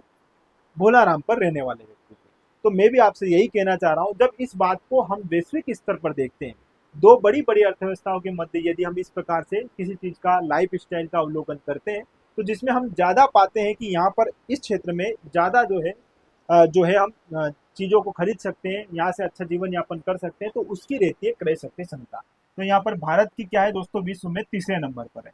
पहला है यूएसए, दूसरा है चीन, और तीसरा आ जाएगा हमारा भारत। पीपीपी के आधार पर भारत विश्व की तीसरी सबसे बड़ी अर्थव्यवस्था है। ठीक है, ये बात आपने हमेशा से सुनी है, आज आपने समझ ली। एक है दोस्तों पब्लिक प्राइवेट पार्टनरशिप। ये विचार थोड़ा अलग है, देखो इसको जान लीजिए, पब्लिक प्राइवेट पार्टनरशिप। थोड़ा इसको भी लिख देते हैं, समझिएगा। पब्लिक प्राइवेट और पार्टनरशिप। ठीक है, ये बात थोड़ा अच्छे से समझिएगा। देखो दोस्तों, पब्लिक प्राइवेट पार्टनरशिप का जो विचार है इसको थोड़ा सा जानिए। ये विचार कॉन्सेप्ट तो है दोस्तों 1930 के आसपास आया था। ठीक है, फिर भारत भी आज़ाद हुआ, आज़ादी के बाद भारत ने भी बहुत सारी चीज़ें ऐसी देखी कि जिसमें हमें भी अब प्राइवेट सेक्टर की ओर आगे बढ़ना पड़ा। देखो थोड़ा सा समझना, पब्लिक जो रहती है या जो सरकार जो काम करती है दोस्तों, तो सरकार का हमेशा उद्देश्य क्या रहता है? सरकार का जो उद्देश्य रहेगा वो हमेशा जन कल्याण रहेगा। ठीक है, ये सरकार का उद्देश्य रहता है। यदि प्राइवेट कंपनी का आप उद्देश्य देखना चाहोगे, इनका यदि आप एम देखना चाहोगे, तो इनका उद्देश्य क्या रहता है दोस्तों? लाभ प्राप्त करना। ठीक है, ये बात आप जानते हो। ठीक है, लेकिन यदि फिर से हम पब्लिक की फिर से बात करें, तो यहाँ पर पब्लिक में जो डिसिप्लिन रहता है, जो पब्लिक का जो डिसिप्लिन रहता है दोस्तों, अनुशासन जो रहता है, वो अनुशासन इतना ज्यादा जो है बेहतर नहीं रहता है। डिसिप्लिन के साथ साथ मैनेजमेंट भी यदि इनका देखेंगे हम, तो मैनेजमेंट भी इनका इतना अच्छा नहीं रहता है। लेकिन ये यदि हम यही प्राइवेट सेक्टर की बात करें कि इनका डिसिप्लिन कैसा रहता है और इनका मैनेजमेंट कैसा रहता है, तो इनका मैनेजमेंट जो है बहुत अच्छा रहता है। ठीक है, तो यदि यहाँ पर सरकार का हम उद्देश्य ले लें और प्राइवेट कंपनी का डिसिप्लिन और मैनेजमेंट ले लें, और इसके बाद किसी कार्य को यदि हम प्रारंभ करें, तो वो कार्य कैसा होगा दोस्तों? बेहतर तरीके से संचालित होगा कि नहीं? तो यहाँ पर इस प्रकार से यदि हम पब्लिक और प्राइवेट ये दोनों किसी काम को एक साथ करते हैं, तो इन दोनों की क्या हो जाती है दोस्तों? पार्टनरशिप, और जिसे हम पब्लिक प्राइवेट पार्टनरशिप की अवधारणा के रूप में देखते हैं। और यही हमारा पीपीपी मॉडल है जो वर्तमान में भी चल रहा है। ठीक है, तो इससे क्या होगा दोस्तों? कम समय में एक तो चीजें अच्छी मिल जाएगी, ठीक है, गुणवत्ता भी रहेगी, और उद्देश्य भी जो है ज्यादा से ज्यादा लोगों का कल्याण करना रहेगा। ठीक है, जिसमें लेट लतीफी भी नहीं होगी, और आसानी से जो है हम अपना विकास जो है धीरे धीरे जो है संभव कर पाएंगे। ठीक है, तो ये विचारधारा है, इसको भी आप थोड़ा सा ध्यान रखना। तो यहाँ पर हमने पीपीपी भी देख लिया दोस्तों, जीडीपी भी देख लिया है, सारी बातें अच्छे से समझ ली है ना। अब थोड़ा सा देख लेते हैं एक बार फिर से जो हमारे आंकड़े हैं, जो हमारे करेंट से संबंधित कुछ बातें हैं, उनको यहाँ पर देखते हैं। ठीक है, देखो थोड़ा सा एक बात और जानो, हमारी भारत की अर्थव्यवस्था जो है दोस्तों, विश्व में तो हमने जीडीपी और पीपीपी के आधार पर एक बेसिक सी जो बात है उस पर हमने बात कर ली। लेकिन थोड़ा सा अनुमान लगाना दोस्तों कि देखो, ये विश्व में 7 सबसे बड़े देश हैं, जिसमें पहले नंबर पर रूस है। ठीक है, दूसरे नंबर पर आ जाएगा कनाडा, तीसरे नंबर पर यूएसए है, चौथे नंबर पर चाइना, पांचवें नंबर पर आ जाएगा दोस्तों यहाँ पर ब्राजील, छठे पे है ऑस्ट्रेलिया, और सातवें पे है हमारा भारत। ठीक है, ये बात इसलिए बता रहा हूँ थोड़ा सा समझना। देखो भारत विश्व में है 7वें नंबर पर, ये बात आपको ध्यान रखना है। 7वें नंबर के साथ साथ यदि हमारे भारत का क्षेत्रफल हम देखें, तो विश्व में यदि अभी वर्तमान में 2023 के जो अंतिम आंकड़े आए हैं उनके अनुसार यदि देखें, तो विश्व में भारत जनसंख्या के मामले में चीन को पीछे छोड़ के पहले नंबर पर पहुंच चुका है। ठीक है, तो यहाँ पर भारत जो है विश्व में पॉपुलेशन के हिसाब से पहले नंबर पर है, और यदि 2011 की भी जनगणना के अनुसार चीजों को देखें, तो लगभग 17.5%, 17.7% जो है भारत की आबादी है विश्व में। ठीक है, और यदि इसका एरिया देखें विश्व में, तो केवल एरिया है 2.42%। तो सोचो दोस्तों 2.42% का यह एरिया विश्व की लगभग 17-17.5% आबादी का क्या कर रहा है, भरण पोषण कर रहा है। तो ऐसी अर्थव्यवस्था को अब हल्के में आप नहीं ले सकते। ठीक है, तो हमारी जो भारत की अर्थव्यवस्था है इसको थोड़ा सा अब वर्तमान परिदृश्य के साथ जोड़कर थोड़ा सा देख लेते हैं, क्योंकि दोस्तों अभी हमारा लक्ष्य क्या है कि भारत की जो अर्थव्यवस्था है इसको 2030 तक विश्व की सबसे बड़ी अर्थव्यवस्था बनाना है। ठीक है, ये हमारा अभी एक जो है विचार है। ठीक है, ये हमने अभी पढ़ लिया है। और तीसरी सबसे बड़ी अर्थव्यवस्था हमें बनानी है। और भारतीय अर्थव्यवस्था जीडीपी के आधार पर अभी हमने पढ़ा है यूएसए, चीन तथा जर्मनी के पश्चात चौथी, एवं परचेसिंग पावर पेरिटी के आधार पर चीन एवं यूएसए के बाद दूसरी, तीसरी अर्थव्यवस्था है। ठीक है, ये ध्यान रखिएगा। ठीक, चलो ये आपने इतनी सारी बातें देख ली। और वर्तमान में कितने ट्रिलियन है, तो ये 4.187 ट्रिलियन जो है हमारी अर्थव्यवस्था है, ये भी आपने यहाँ पर अच्छे से देख लिया। अब थोड़ा सा एक और कॉन्सेप्ट पर बात कर लेते दोस्तों। यदि वर्तमान की बात निकली है तो एक हमारा मेंस का भी बिंदु है और अभी हमारा करंट का भी ये बहुत अच्छा और इम्पोर्टेंट बिंदु है। इसे थोड़ा सा देख लेते हैं। ठीक है, देखो ये है क्या बिंदु, इसे जानिए। विकसित भारत, विकसित भारत @2047। अब ये हमारे मेंस का है। मेंस में इसको मैंने बहुत अच्छे से पढ़ा रखा है, आप देखिएगा यूट्यूब पर भी है। अगर मैं विकसित भारत @2047 की बात करूं, मतलब दोस्तों 2047 मतलब भारत जो है 1947 में आजाद हुआ। ठीक है, और आजादी के पश्चात जो है भारत अब जो है 100 वर्ष यहाँ पर पूरे करने वाला रहेगा 2047 में। तो ऐसे में हमारा लक्ष्य है कि हमारी जो भारत की अर्थव्यवस्था है हमें एक विकसित अर्थव्यवस्था के रूप में इसको लाना है। और इसके लिए हमारा लक्ष्य क्या है दोस्तों, कि भारत की अर्थव्यवस्था को हमें 30 ट्रिलियन अमेरिकी डॉलर तक ले जाना है। ये हमारा लक्ष्य है, ये बात आप यहाँ पर ध्यान रखिएगा। और इस पूरे विकसित भारत का जो हमारा विचार है, इस विचार को अगर हम देखेंगे तो एक इसकी बड़ी अवधारणा दी गई है दोस्तों, ज्ञान। ज्ञान पर आधारित यह अवधारणा है, जिसमें ज्ञान मतलब क्या रहेगा दोस्तों, थोड़ा सा देखिएगा। ये फुल फॉर्म आपसे पूछा जा सकता है। ज्ञान मतलब यहाँ पर आ जाएगा जी से गरीबी। ठीक है, यू से आ जाएगा, वाई से आ जाएगा युवा। ए से आ जाएगा दोस्तों अन्नदाता। और एन से आ जाएगा दोस्तों नारी। और यदि मैं इन सभी की फिर से बात करूं तो युवा तो मतलब युवा ही रहेगा। ठीक है, युवाओं को हमें यहाँ पर फोकस करना है। गरीबी मतलब जो गरीबी है, वंचित वर्ग जो है, इसको हमें अच्छे से क्या है दोस्तों फोकस करना रहेगा, वंचित वर्गों पर। ठीक है, वंचित वर्गों पर फोकस। अन्नदाता कौन है दोस्तों, किसान। किसानों का हमें यहाँ पर अच्छे से ध्यान रखना है। और नारी जो है मतलब महिलाओं का, हमें महिलाओं का सशक्तिकरण करने के लिए भी हमें यहाँ पर जो है कार्य करने होंगे। तो इस आयाम पर जो है हमें क्या करना है, हमारा विकसित भारत का जो है विचार इसको पूरा करना है। ठीक है, ये बात ध्यान रखिएगा। लेकिन आपसे प्रीलिम्स में एक क्वेश्चन पूछा जा सकता है कि विकसित भारत को प्राप्त करने के लिए निम्नलिखित में से कौन सा लक्ष्य इसके अंतर्गत शामिल नहीं है। जो विकसित भारत है इसके लिए कुछ लक्ष्य निर्धारित किए गए हैं, जिनमें कौन सा लक्ष्य जो है इसमें शामिल नहीं है या कौन सा गलत है, या मेंस में भी आपसे पूछ लेगा कि इसके उद्देश्य बताओ, या विकसित भारत को प्राप्त करने के प्रमुख लक्ष्य क्या क्या है, इसको आप थोड़ा सा बताओ। तो यहाँ पर देख लीजिए, एक बार मैं आपको यहाँ पर बता रहा हूँ। देखो, कम से कम एक दशक तक प्रत्येक वर्ष 8% की निरंतर आर्थिक वृद्धि हमें करनी है। कितने प्रतिशत की, 8%। ठीक है, sustain economic growth of 8% every year for at least a decade. ठीक है, ये ध्यान रखिएगा। इस वृद्धि को प्राप्त करने के लिए निवेश दर को सकल घरेलू उत्पाद के लगभग 35% तक बढ़ाना होगा, जो वर्तमान में कितनी दोस्तों 31% है ना। ये ध्यान रखना, to achieve this growth the investment rate will have to be increase to about 35 of GDP from the current level of 31%। ठीक है, तो ये ध्यान रखिएगा। दूसरा है दोस्तों, यहाँ पर निर्माण क्षेत्र को और ज्यादा विकसित करना है तथा एआई, रोबोटिक्स और जैव प्रौद्योगिकी जैसी उभरती हुई प्रौद्योगिकी में निवेश करना आवश्यक होगा। इसमें क्या करना है दोस्तों, इन्वेस्टमेंट करना रहेगा। ठीक है, चीजों को यहाँ पर ध्यान रखिएगा। और भारत को वर्ष 2030 तक सालाना कितने दोस्तों 78.5 लाख नए गैर कृषि संबंधी रोजगार सृजन करने होंगे। और 100% हमारी क्या दोस्तों लिटरेसी होनी चाहिए, ये हमें यहाँ पर प्राप्त करनी है। तो इस प्रकार से जो है हमारे विकसित भारत का जो हमने विचार देखा है इसके अपने क्या है लक्ष्य है। ठीक है, तो ये तो हमने बात कर ली दोस्तों भारत की अर्थव्यवस्था की। थोड़ा सा मध्य प्रदेश की अर्थव्यवस्था को जानते हैं। ये है हमारी मध्य प्रदेश की अर्थव्यवस्था।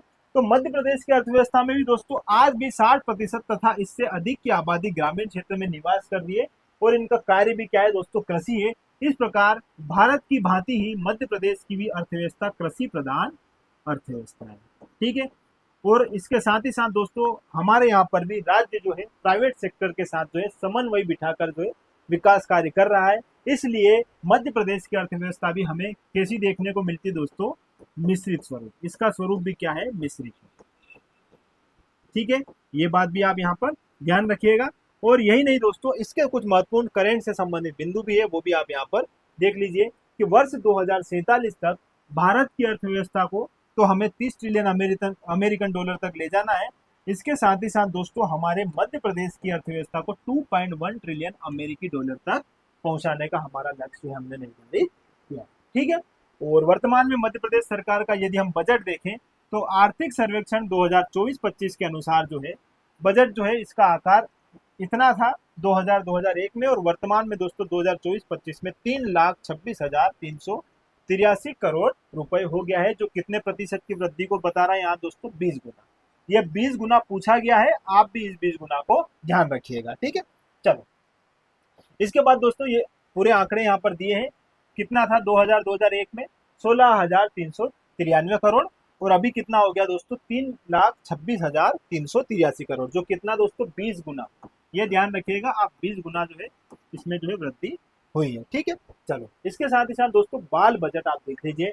जो बच्चों की जो है मुद्दे जो है, इन मुद्दों को प्राथमिकता देने के उद्देश्य से जो है बाल बजट जो है इस बार लाया गया है, और 2022-23 में इसे पहली बार लाया गया था। अब इसमें निरंतर जो है वृद्धि होती जा रही है, इसे आप देख लीजिएगा।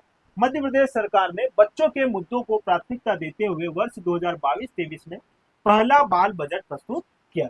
ठीक है, कब पहला बाल बजट प्रस्तुत हुआ था, 2022-23 में। वर्ष 2024-25 के वार्षिक बजट में तीसरी बार बाल बजट प्रस्तुत किया गया, जिसमें राज्य के बच्चों पर कुल आवंटन 70,477 करोड़ रुपए हुए हैं, और यह कुल राज्य बजट का कितना है दोस्तों, 21.6%। ठीक है, और 2023-24 के पुनरीक्षित अनुमान में आवंटन 62,780 करोड़ रुपए था, जो अभी कितना हो गया दोस्तों, 12% की वृद्धि को दर्शा रहा है। ठीक है, तो ये बात थोड़ा आप देख लीजिएगा, किताबों में भी जो है हमारी ये जो पुस्तक है इसमें दे रखा है। ठीक है, तो आज की हमारी इस क्लास में दोस्तों हमने ये सारे आयाम जो है, एक बेसिक सी बात जो हमें करनी थी वो करी है, लेकिन एक महत्वपूर्ण बिंदु जो है वो अभी हमारा रह गया है, और अंत में इसको हम अच्छे से समझ लेते हैं।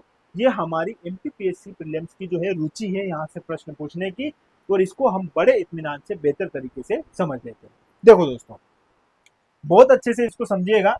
और यहाँ पर ये क्या है दोस्तों, अनुमानित जीडीपी वृद्धि दर, जो विभिन्न विभिन्न संस्थानों द्वारा भारत के संदर्भ में बोली गई है। ठीक है, यदि मैं बात करूं आरबीआई की, तो आरबीआई ने भारत की जो है अनुमानित जीडीपी वृद्धि दर कितनी बताई है, तो 2025-26 के लिए 6.8% और 2026-27 के लिए 6.6%। ये बात ध्यान रखिएगा, इंपॉर्टेंट है, सीधा सीधा प्रश्न पूछा जाता है। और आरबीआई तो हमारे एमपीपीएससी में सिलेबस में हमारे दिया हुआ है आरबीआई, तो थोड़ा सा इस आरबीआई को भी जान ही लो, अगर बात निकली है आरबीआई की तो। देखो आरबीआई के बारे में आप जानते हैं दोस्तों, सबसे पहले ये ध्यान रखिए आरबीआई की स्थापना कब हुई। देखो मैं इसके बारे में मोटा मोटा आपको सारी बातें बता देता हूं, जो आपकी एग्जाम के लिए भी जरूरी है। स्थापना हुई थी दोस्तों कब, 1 अप्रैल 1935। ठीक है, 1 अप्रैल 1935 को इसकी स्थापना हुई। जब इसकी स्थापना हुई उस समय इसका हेडक्वार्टर क्या था दोस्तों, कलकत्ता, है ना, कलकत्ता जो है इसका हेडक्वार्टर था। और ये 1937 तक अपना जो है इसका हेडक्वार्टर रहा, और बाद में फिर परिवर्तित करके अभी वर्तमान में क्या बना दिया गया है, मुंबई है, जो अभी भी है। ठीक है, ये बात आपको पता होगी। तो ये हो गई इसकी स्थापना। फिर दोस्तों जब इसको शुरू किया गया था तो 5 करोड़ रुपए की राशि से जो है, पूंजी से जो है इसे प्रारंभ किया गया। ठीक है, ये बात ध्यान रखिएगा। और आरबीआई जो है, ये जो है इसका एक एक्ट है जो 1934 माना जाता है, आरबीआई एक्ट 1934, उसी की हेल्प से इसे जो है 1935 में एस्टैब्लिश किया गया। ये बात भी आपको यहाँ पर ध्यान रखना है। एक समिति थी दोस्तों, हिल्टन यंग समिति, हिल्टन यंग समिति। और हिल्टन यंग समिति जो है ये आई थी दोस्तों 1926 में, और इसी की सहायता से फिर बाद में जो है यहाँ पर आरबीआई की स्थापना की गई थी। ये बात आप ध्यान रखिएगा, इंपॉर्टेंट है, इस प्रकार से प्रश्न पूछे जाते हैं आरबीआई में, ठीक है। और अभी कल की मैं बात करूं दोस्तों, यदि कल की मैं बात करूं तो कल ही जो है इसके जो एग्जीक्यूटिव डायरेक्टर हैं, है ना, इसके एग्जीक्यूटिव डायरेक्टर के रूप में किसे जो है चुना गया है, ये बात आप यहाँ पर ध्यान रखिएगा। ये है उषा जानकी रमन जी को, ठीक है, जानकी रमन जी। ये कल की न्यूज में आपको बता रहा हूँ, ये करेंट है, इसको आप ध्यान रख लीजिएगा। इसके साथ ही साथ दोस्तों इसके गवर्नर आपसे पूछे जाते हैं। इसके गवर्नर अभी एक नजर में और देख लीजिए। यदि मैं इसके गवर्नर की बात करूं, आरबीआई गवर्नर की यदि मैं बात करूं तो मोटा मोटा अभी यहाँ पर ये भी आप देख लीजिए। देखो आपसे प्रश्न पूछा जाएगा प्रथम गवर्नर कौन है, ठीक है। तो ओसबर्न स्मिथ जो है, ये नाम याद रख लीजिएगा, सर ओसबर्न स्मिथ, आगे सर लगा दीजिएगा। ये इसके क्या है दोस्तों, पहले गवर्नर रहे, ठीक है, 1935 के आसपास ये जो है इसके प्रथम गवर्नर रहे। इसके बाद आपसे पूछेगा प्रथम भारतीय, ठीक है। तो प्रथम भारतीय कौन है, तो प्रथम भारतीय ध्यान रखिएगा दोस्तों, सीडी देशमुख जी, सीडी देशमुख, ये नाम भी आप ध्यान रखना। फिर आपसे घुमाकर भी प्रश्न पूछ सकता है कि ये तो प्रथम भारतीय हो गए, आजादी के समय कौन थे जो हमारे गवर्नर बने आरबीआई के, तो आजादी के टाइम पे भी यदि कोई बने हैं तो वो है हमारे सीडी देशमुख। ये बात भी आप यहाँ पर ध्यान रखना, ठीक है। ये आजादी वाली बात हो गई। अब आपसे पूछा जाता है सबसे कम उम्र के, है ना, दो बातें पूछी जाती है, एक सबसे कम और एक सबसे अधिक। दोनों बातें आप ध्यान रखना, सबसे कम उम्र और सबसे अधिक उम्र, ये ध्यान रखिएगा, ये ऐसे प्रश्न पूछे जाते हैं। तो अमिताभ घोष जो है, ये नाम याद रख लीजिएगा, अमिताभ घोष, कई जगह वह भी मिलेगा, अमिताभ घोष, ठीक है। और सबसे अधिक उम्र का याद रखिएगा व्यक्ति कौन है दोस्तों, जो गवर्नर रहे, वेनेगल रामाराव, वेनेगल रामाराव, ये नाम भी आपको ध्यान रखना है। प्लस एक नाम और यहाँ पर छूट रहा है, देखो एक तो वर्तमान, ये तो आपको पता होगा, ठीक है। वर्तमान जो है अभी 26वें कौन बने हैं दोस्तों, ये भी ध्यान रख लीजिएगा, संजय मल्होत्रा, ठीक है। संजय मल्होत्रा जो है ये हमारे गवर्नर हैं, ठीक है। ये तो आपको समझ में आता है, ये तो आपने करंट पढ़ लिया होगा, नहीं भी है तो इसको ध्यान रखिएगा, इंपॉर्टेंट है, कौन सा क्रमांक, 26वां। लेकिन ऐसे पहले प्रधानमंत्री, है ना, जो क्या है इस पद पर आसीन हुए हैं, वो है हमारे बीच नहीं रहे, लेकिन वो एक बहुत बहुत उनकी तो जो बात जितनी की जाए तारीफ उतनी कम है। इनके जैसा कोई प्रधानमंत्री मिला नहीं है, ना मिलेगा, डॉक्टर मनमोहन सिंह, बहुत अच्छे ज्ञानी व्यक्ति थे, ठीक है। और ये बने थे 15वें, 15 क्रमांक के ये उस समय जो है गवर्नर बने थे। तो ये बात भी आप थोड़ा सा ध्यान रखना, पहले ऐसे प्रधानमंत्री जो इस पद पर भी रहे हैं। तो ये कुछ बातें हैं आरबीआई से संबंधित, यहाँ पर बात निकली थी तो मैंने आपको बता दी। वापस अपनी बात पर आ जाते हैं। फीस, फीस क्या है दोस्तों, फीस के अनुसार जो है क्या बताता है, फीस भारत की जीडीपी वृद्धि दर कितनी बता रहा है, 9%, 6.9% 2025-26 में। इसी प्रकार एशियन डेवलपमेंट बैंक एडीबी की यदि बात करें तो एशियन डेवलपमेंट बैंक जो है दोस्तों 6.5% बता रहा है 2025 और 2026 के लिए। एशियन डेवलपमेंट बैंक आप जानते हैं दोस्तों, यह एशिया में अपने जो इसके सदस्य देश है उनको आर्थिक रूप से सहायता प्रदान करने वाली एक क्या है दोस्तों संस्था है, ठीक है। और यह जो है 1966 में अस्तित्व में आई थी, ठीक है। और मनीला में इसका क्या है दोस्तों हेडक्वार्टर है, फिलीपींस मनीला जो है उसका एक शहर है, वहां पर जो है इसका हेडक्वार्टर है, ठीक है। आईएमएफ की यदि हम बात करें दोस्तों, अंतरराष्ट्रीय मुद्रा कोष, तो अंतरराष्ट्रीय मुद्रा कोष के अनुसार 6.5% है 2025-26 के अनुसार। और आईएमएफ के बारे में तो आप जानते हैं दोस्तों, यह अंतरराष्ट्रीय स्तर पर अपने सदस्य देशों को कम समय के लिए ऋण प्रदान करता है। दो नाम ध्यान रखिएगा दोस्तों, एक आईएमएफ और एक है वर्ल्ड बैंक, है ना, कई बार इनमें अंतर भी पूछा जाता है। तो आईएमएफ जो है दोस्तों, ये अंतरराष्ट्रीय मुद्रा कोष जो है 1944 में दोनों जो है ब्रिटेन वुड सम्मेलन हुआ था, अमेरिका में एक स्थान है ब्रिटेन वुड, वहां पर एक सम्मेलन हुआ था, उस समय ये दोनों जो है अस्तित्व में आए थे और इन्होंने फिर औपचारिक रूप से काम 1945 में शुरू कर दिया था, ठीक है। और वाशिंगटन डीसी दोनों का क्या है दोस्तों, वाशिंगटन डीसी जो है इन दोनों का हेडक्वार्टर है, ये बात आप यहाँ पर ध्यान रखना दोनों के लिए, ठीक है।